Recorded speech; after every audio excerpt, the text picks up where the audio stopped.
Halo, Assalamualaikum warahmatullahi wabarakatuh. Selamat berjumpa dengan saya Sri Wulan Anggraini. Pada video kali ini, saya akan berbagi tips mengenai bagaimana cara memparafrase.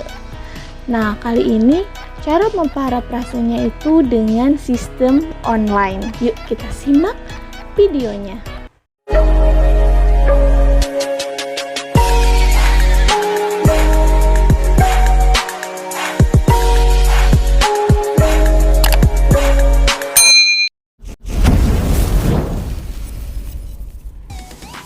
Nah, sebelum kita bahas tentang parafrase, yuk kita pahami dulu apa itu plagiarisme. Karena memiliki hubungan ya antara plagiarisme dengan parafrase. Nah, parafrase itu adalah mengambil atau menjiplak ide atau karya orang lain tanpa mencantumkan nama pemiliknya. Nah, secara istilah, plagiarisme juga disebut sebagai tindakan mencuri. Serem banget, berarti pelakunya bisa dipenjara dong. Dalam Undang-Undang Hak Cipta, istilah plagiarisme itu dapat dijelaskan menjadi beberapa istilah, yaitu mengumumkan, mempublikasikan, ataupun menjual hasil karya orang lain tanpa seizin pemilik karya tersebut. Nah, karya-karya tersebut itu dapat digolongkan menjadi karya sastra, karya seni, ataupun ilmu pengetahuan. Nah, tentunya tindakan plagiarisme ini merupakan tindakan yang tidak etis. Makanya pelakunya itu dapat dikenai sanksi plagiarisme. Nah, maka dari itu beberapa perguruan tinggi menerapkan cek plagiarisme sebagai syarat untuk sidang skripsi bagi para mahasiswanya. Ya. Nah, selain untuk kebutuhan skripsi, cek plagiarisme juga dibutuhkan untuk publikasi karya ilmiah. Jadi sebelum naskah kita dipublikasikan ke jurnal tersebut, maka naskah kita juga dicek dulu tentang keasliannya, tentang keoriginalitasannya.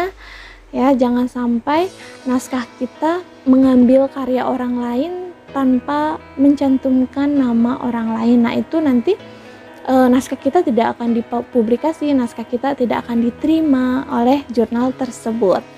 Nah, oleh karena itu penting sekali cek plagiarisme untuk kebutuhan akademik kita. Nah, di video kali ini saya akan berbagi tips bagaimana cara menghindari plagiarisme. Nah, salah satunya adalah dengan teknik parafrase. Nah, apa itu parafrase? Parafrase ini adalah cara meminjam ide atau gagasan dari sebuah sumber tanpa menjadi plagiat. Ada berbagai cara untuk memparafrase. Teknik parafrase ini sifatnya unik ya. Jadi setiap penulis ini memiliki gaya menulis yang berbeda-beda untuk memparafrase. Nah, salah satunya seperti teknik merubah kalimat aktif menjadi pasif, ataupun seorang penulis itu mencari sinonim atau persamaan dari kata yang akan diparafrase. Nah, pada video kali ini saya akan berbagi tips bagaimana cara memparafrase tetapi dengan sistem online. Sistem online ini juga sangat mudah sekali digunakan untuk para pemula yang akan mempublikasikan naskahnya. Nah, untuk memparafrase online ini kita membutuhkan beberapa situs ya, seperti yang pertama kita membutuhkan quillbot.com. Nah, quillbot.com ini kita butuhkan untuk memparafrase. Terus yang kedua kita membutuhkan Google Translate. Nah, Google Translate ini nanti kita butuhkan untuk menerjemahkan, karena nanti sebelum kita memparafrase ke Quillbot, kita harus mengubah bahasa Indonesia ke dalam bahasa Inggris. Terus aplikasi yang ketiga adalah Plagiarism Checker. Jadi ini fungsinya adalah untuk mengecek tentang keaslian naskah kita. Nah, jangan berlama-lama, yuk kita simak bagaimana cara memparafrase secara online. Yuk kita simak videonya. Baik, seperti saya kemukakan sebelumnya bahwa untuk memparafrase online ini kita membutuhkan beberapa situs ya, seperti kita membutuhkan Quillbot ya. Oke, nah kita pilih ini paraphrasing tool Quillbot all. Oke, berikutnya kita membutuhkan Google Translate. Nah, Google Translate, oke, kita klik Google Translate. Kemudian kita membutuhkan plagiarisme checker. Nah, untuk memparafrase ini kita membutuhkan suatu naskah yang sudah publish ya. Misalkan saya ingin mensitasi jurnal dari Yayan Alfian dan Sri Wulan Anggraini tentang pelatihan pengolahan sampah sebagai karya seni aplikatif di SDN Karangjaya 3, Kecamatan Pedes, Karawang. Nah, misalkan saya ingin memparafrase yang mana ya? Oke, saya ambil yang ini ya, memparafrase paragraf yang ini. Oke, kemudian kita copy dan kemudian kita pastekan ke Word. Nah, ini bentuknya masih acakan. Oke, kita rapikan.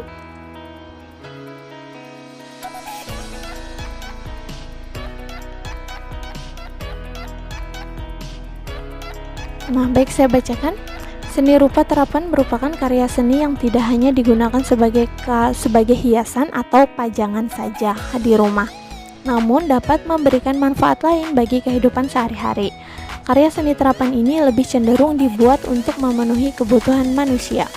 Nah, kemudian kita harus mengecek tentang keaslian naskah ini. Oke, kita copy, kemudian kita pastekan di plagiarisme checker, kemudian kita pilih online plagiarism. Nah, ini kita paste di sini, kemudian cek plagiarism. Kita tunggu. Wow, ternyata plagiarismenya ini adalah 100% ya. Jadi ini benar-benar menjiplak banget karya orang lain ya. Nah, kemudian bagaimana kita memparafrase secara online? Oke, kemudian dari kalimat atau dari paragraf yang akan kita parafrase, kita copy, kemudian kita pastekan ke Google Translate atau Google Terjemahan. Kita paste di sini, kemudian bahasanya kita rubah ke bahasa Inggris. Nah, baik, kemudian kita salin, kemudian kita masuk ke Quillbot-nya, kemudian kita pastekan di sini. Nah, ini kita juga harus perhatikan ya, untuk di Quillbot ini terbatas karakternya, ini sampai 400 karakter. Jadi kalau lebih dari 400 karakter dia tidak bisa, ya itu memang kekurangan dari Quillbot. Nah, kemudian kita pilih paraphrase, kita tunggu. Nah, kemudian kita pilih ini ya, copy, kemudian kita balik lagi ke Google Terjemah. Ini kita hapus dulu, kita pastekan di sini, kemudian kita ganti ke Indonesia. Oke, berikutnya kita salin dan kita masuk ke Word. Nah, jadi ini before-nya dan ini after-nya. Nah, baik, kita sekarang bandingkan ya antara before and after. Nah, sekarang after-nya, seni terapan adalah jenis seni yang dapat digunakan untuk lebih dari sekedar hiasan atau pajangan di rumah. Nah, kita lihat before-nya. Seni rupa terapan merupakan karya seni yang tidak hanya digunakan sebagai hiasan atau pajangan saja di rumah. Gitu. Nah, kemudian kita lihat lagi nih kalimat berikutnya. Hal ini juga dapat berguna dalam kehidupan sehari-hari.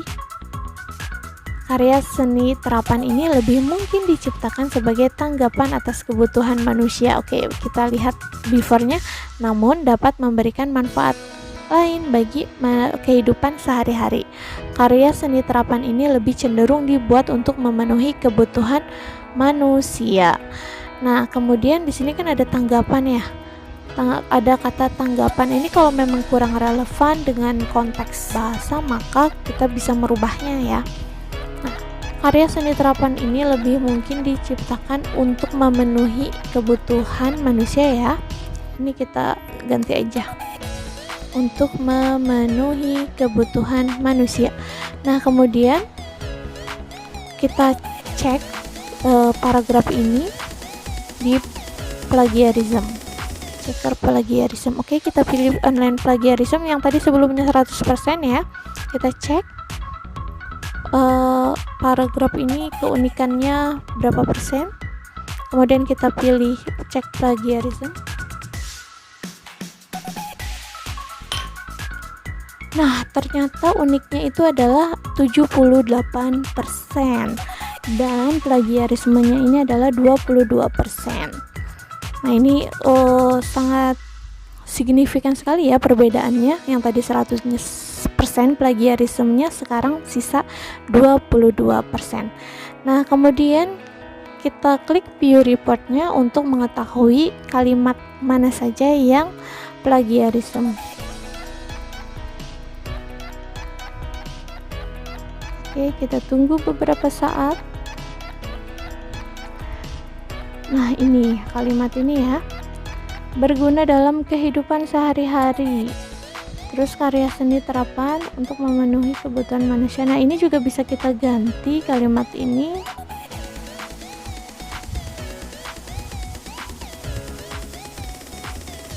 Kita geser ya, biar lebih mudah nanti menggantinya. Nah, ini kata berguna dalam kehidupan sehari-hari, bermanfaat bagi kehidupan sehari-hari ya. Kita juga bisa gunakan kalimat ini yang tadi merah ini ya. Ini kan tadi merah nih, berguna dalam kehidupan sehari-hari. Ini kita bisa rubahnya menjadi hal ini juga dapat berguna untuk kehidupan kehidupan sehari-hari. Ya, nanti kita cek lagi plagiarismnya. Kemudian di sini untuk memenuhi kebutuhan manusia. Oke, untuk memenuhi kebutuhan manusia. Karya seni terapan ini lebih mungkin diciptakan untuk memenuhi kebutuhan manusia. Nah, jadi di sini kita bisa merubahnya. Untuk ini kita bisa ganti dengan kata guna. Ya. Jadi karya seni terapan ini lebih mungkin diciptakan guna memenuhi kebutuhan manusia. Nah, kita cek dulu ya, ini kita cek dulu plagiarismnya. Kita masuk ke online paraphrase. Pastekan di sini, kemudian cek plagiarism. Oke. Ternyata uniknya 100% ya. Nah, jadi ini sangat bagus sekali ya, sangat mudah sekali diaplikasikan untuk penulis pemula jika ingin mempublikasikan tulisannya agar tidak terkena plagiarisasi. Nah, oh iya, jadi gini teman-teman, ketika kita ingin mempublikasikan punya orang lain, nah walaupun kita memparafrase punya orang lain dan walaupun tadi keunikannya 100%, ini kita juga harus mencantumkan nama sumbernya ya. Jangan sampai kita sudah bebas dari plagiarism kemudian tidak mencantumkan sumbernya. Nah, ini kita juga harus mencantumkan sumbernya. Oke, tadi saya ambil dari jurnal. Nah, Yayan Alfian dan Sri Wulan Anggraini.